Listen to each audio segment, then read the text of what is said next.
বন্ধু, আজ আমি বানাচ্ছি মাছের তেল দিয়ে আলু ভাজা। কেউ খেয়েছো? জানাবে। হ্যাঁ, প্রথমে কড়াইটা গরম করে নেব ভালো করে, তারপরে একটু তেল দেব,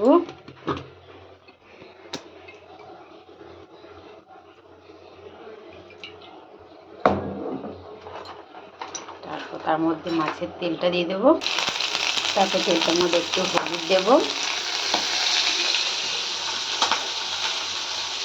আর একটু লবণ দেব।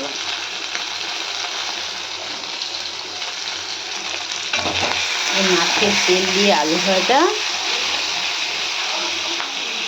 খুব ভালো লাগে, গরম ভাতে সাথে খুব ভালো খেতে লাগে। এই তেলগুলো একটু একটু করে কেটে দেব।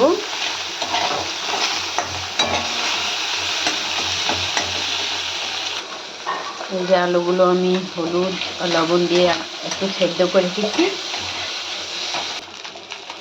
এই দেখো বন্ধু, এবার ভাজা হয়ে গেছে একটু। এবার এর মধ্যে আমি সেদ্ধ আলুগুলো দিয়ে দেবো, তারপর উল্টে ভালো করে ভেজে নেবো একটু।